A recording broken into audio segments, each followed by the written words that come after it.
Silakan Ustazah Mumpuni.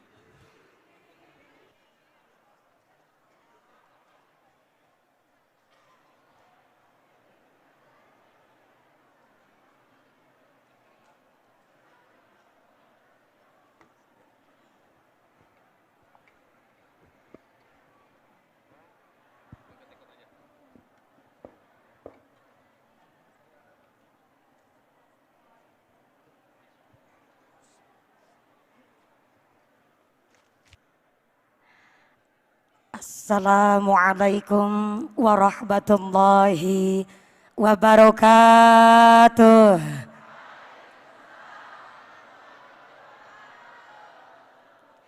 Bismillahirrahmanirrahim.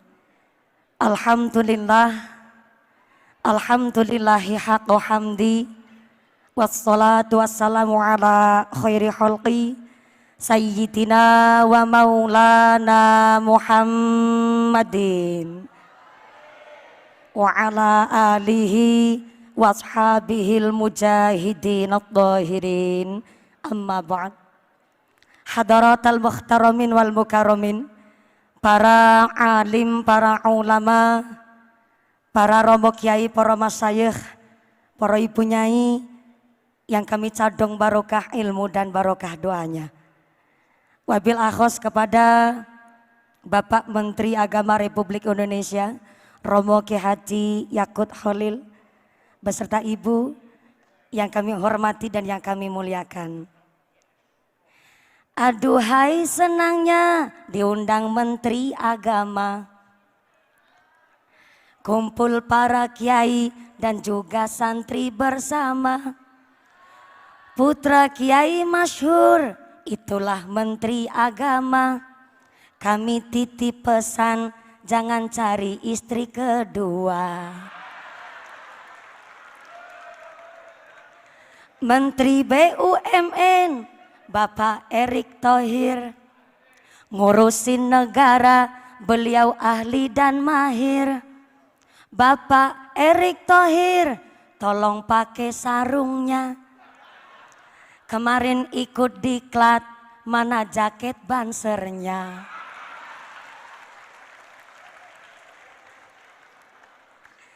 Santri zaman sekarang pinter ngaji dan pinter keren, karena jenderal pendis pengasuh pondok pesantren. Hafal kitab kuning dan juga beken, tapi jangan lupa honor kami aja kelalen. Selamat Hari Santri 22 Oktober. Dari kitab Quran kita hidup bersumber. Kalau cari mantu, santri toat dan pinter. Kalau kurang pinter, minum obat pasang puyer. Kepada panjenenganipun Bapak Menteri BUMN Bapak Haji Erick Thohir yang kami hormati dan yang kami muliakan. Wabil akhos kepada Direktur Jenderal Pendidikan Islam Romo Kiai Haji Muhammad Ali Ramdhani yang kami hormati dan yang kami muliakan. Wabil akhos kepada Bapak Menteri dan seluruh staf ahli yang kami hormati dan yang kami muliakan.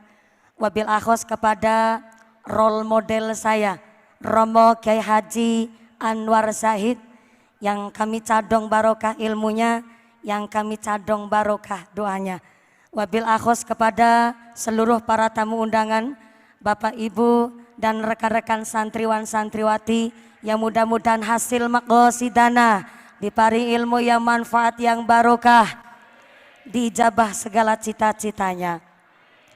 Bapak Menteri dan seluruh tamu undangan, adalah suatu kehormatan dan kebanggaan bagi saya dari kampung bisa menepati sowan derek datang ke Kemayoran, dan jujur saja baru baca undangannya saja sudah insecure, gemeter sampai minder. Karena ternyata setelah saya baca yang rawuh adalah para menteri dan jajaran staf dan seluruh para kiai-kiai dan para santri di Indonesia. Tapi setelah saya membaca tema Hari Santri adalah berdaya menjaga martabat kemanusiaan, saya mantap dari kampung melangkahkan kaki ke Kemayoran, karena dengan martabat saya sebagai seorang santri, minimal di Kemayoran saya diperlakukan layaknya dan manusiawi.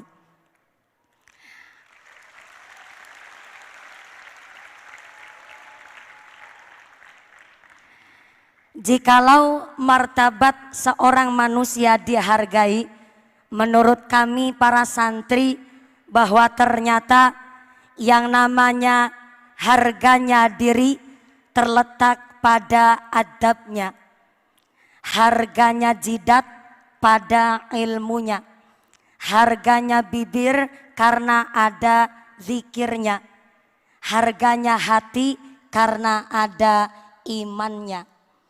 Maka jikalau manusia dihargai sebab badannya, ternyata mohon maaf, yang namanya hewan juga punya harga. Sapi contohnya, semakin gemuk badannya maka semakin mahal harganya. Berarti harga seekor sapi terletak di dagingnya, karena semakin gemuk badannya maka semakin mahal harganya. Tapi ada hewan gak punya daging tapi harganya bisa lebih mahal ketimbang harganya sapi. Burung perkutut contohnya. Burung perkutut gak punya daging, tapi harga seekor burung perkutut bisa lebih mahal ketimbang harganya sapi. Berarti harga seekor burung perkutut tidak terletak di dagingnya, tapi terletak di suaranya. Lalu pertanyaannya, di manakah letak harganya manusia? Apakah dari dagingnya? Kalau harga manusia dari dagingnya, maka maaf, silahkan Anda bersaing sama sapi. Maka dari sini, entah yang gemuk, entah yang kurus, jangan berpikir saya sedang body shaming. Entah gemuk, entah kurus, yang rambutnya ikal, yang rambutnya lurus, yang punya banyak duit, yang punya banyak fulus, bahkan ternyata yang kulitnya hitam, yang kulitnya putih mulus. Ternyata Kanjeng Nabi mengangkat harkat martabat kita dengan tulus. Innallaha la yanzuru ila suwarikum wa amwalikum walakin yanzuru ila qulubikum wa a'malikum. Ternyata Allah Subhanahu wa taala menilai manusia bukan dari harga derajat pangkatnya, bukan dari harga bentuk rupanya, bukan dari harga harta bendanya. Tapi Allah melihat manusia dari martabat hati nurani dan amal ibadahnya kepada Allah Subhanahu wa taala. Maka hari ini Romo Kiai Haji Anwar Syahid diundang karena ilmunya. Gus Asmi hari ini beserta Syubanul Muslimin diundang karena santri pandai baca sholawatnya. Jujur saja, saya sampai detik hari ini masih bingung diundang oleh Pak Menteri Agama karena apanya. Maka mohon maaf, untung saja undangan Bapak Menteri Agama tidak ada persyaratan bahwa tamu undangan di hari santri harus berwajah cantik dan ganteng. Coba kalau undangannya bahwa tamu undangan harus berwajah cantik dan ganteng, maaf, hakul yakin saya dan Kiai Anwar Syahid gak mungkin dapat undangan.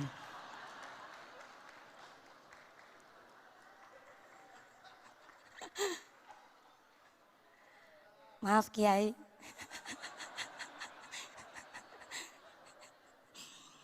Untung saja di dalam pemerintah Indonesia ini tidak ada peraturan dari pemerintah bahwa membuat undang-undang bahwa yang berparas cantik dan ganteng harus membayar pajak.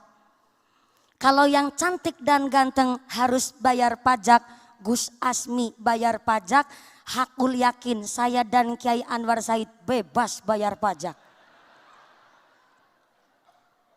Maka dari sini, alhamdulillah kemarin telah diresmikan PMA, Peraturan Menteri Agama nomor 73 tahun 2022, bahwa yang namanya bersiul sampai merayu ataupun menatap dengan syahwat termasuk dalam kategori kekerasan seksual.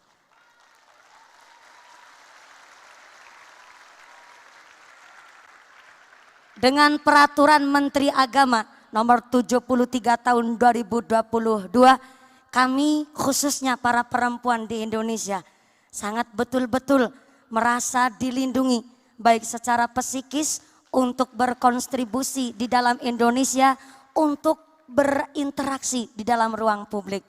Maka dengan hari ini kita karena dilindungi oleh pemerintah bahkan Menteri Agama satu langkah lebih maju.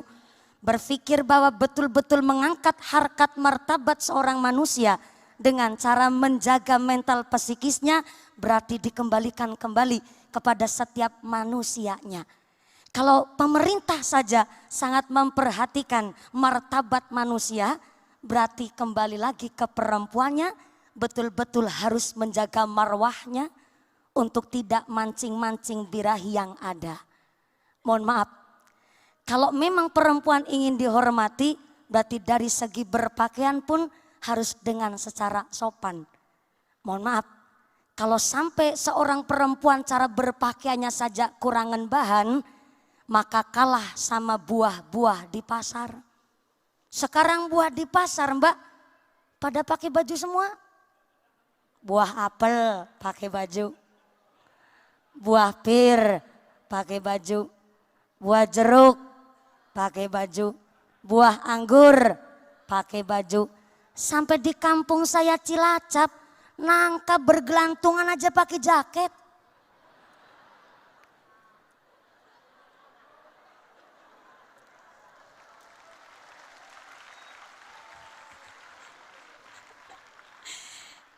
Ibu Menteri Agama, Ibu Emma, di Cilacap nangka bergelantung di pohon saja pakai jaketan. Tapi pertanyaannya, kalau buah nangka di kampung saya aja pada jaketan, kenapa nangkanya perempuan enggak pada di berongsong?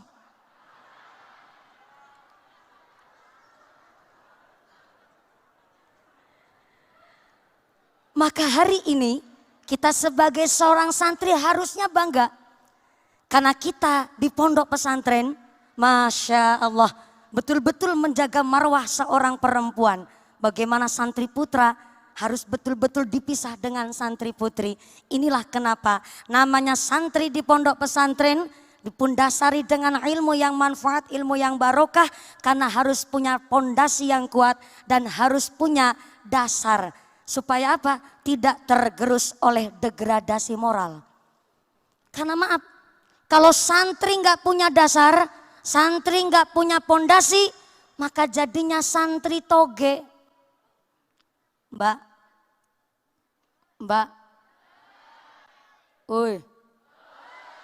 Mbak, ada santri namanya santri toge.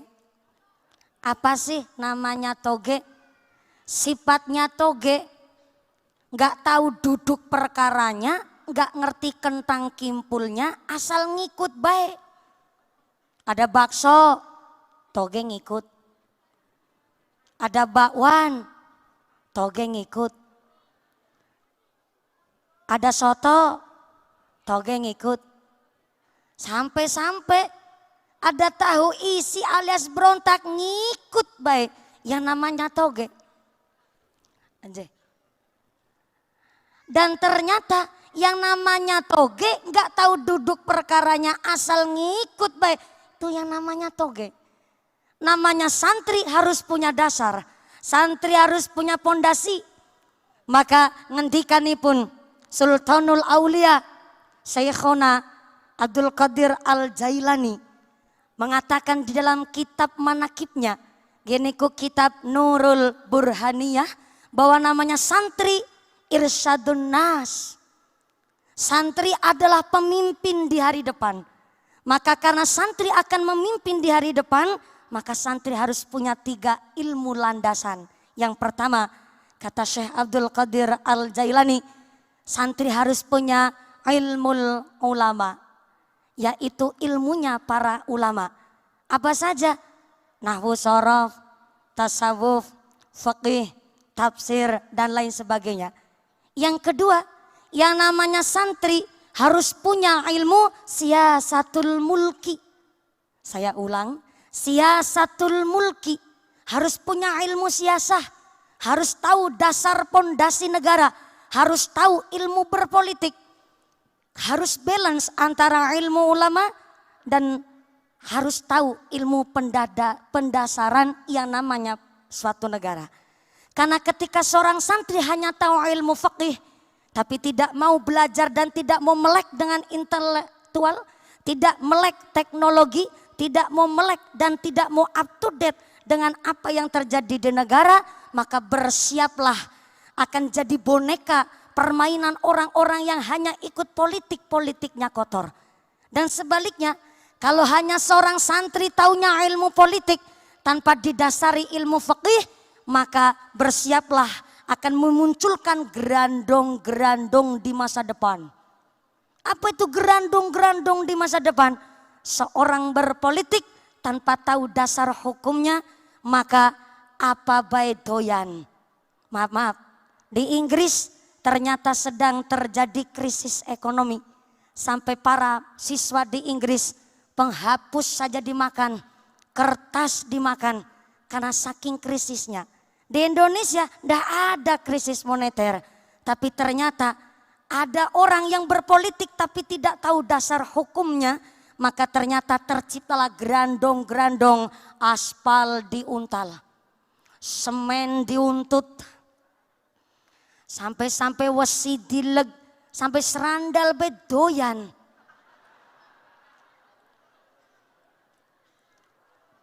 Maka seorang santri irsyadun nas, pemimpin masa depan harus punya landasan ilmu.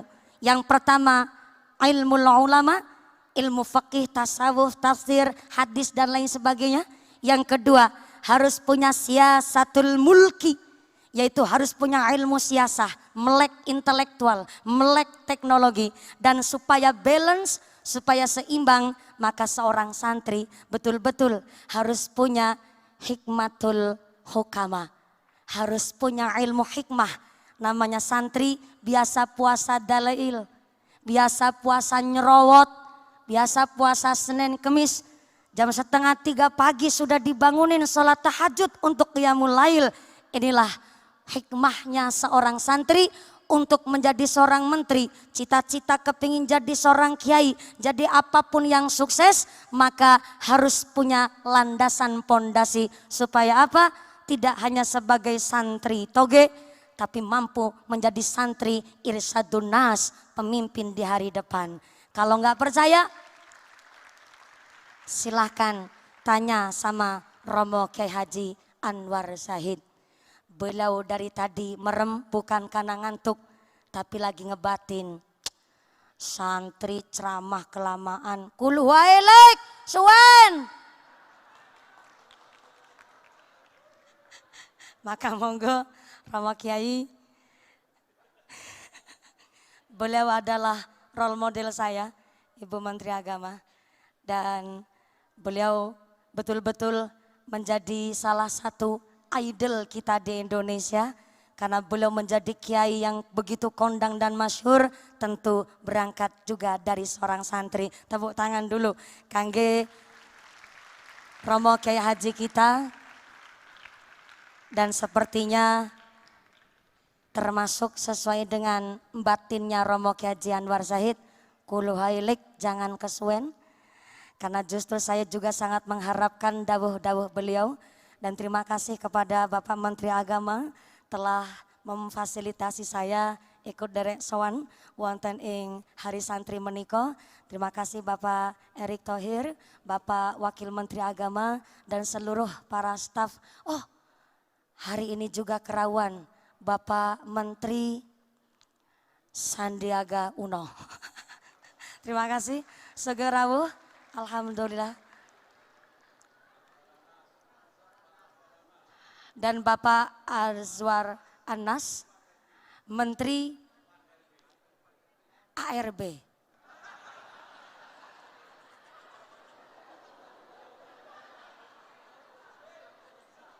Mohon izin.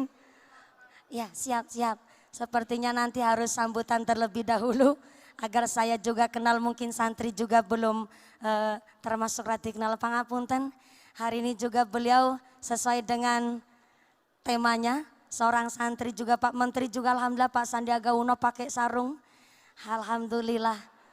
Sudah seperti pengantin sunat semuanya ini. Alhamdulillah. Mohon izin.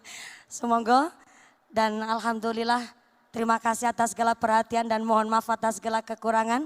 Selamat Hari Santri dan mudah-mudahan santri sesuai dengan tema hari ini berdaya menjaga martabat kemanusiaan dan kita semua hasil maqasidana ulul ilmu menjadi santri yang manfaat dan santri yang berguna bagi agama, nusa dan bangsa. Terima kasih. Usikum wa nafsi bitaqwallah. Wassalamualaikum warahmatullahi wabarakatuh. Waalaikumsalam warahmatullahi wabarakatuh.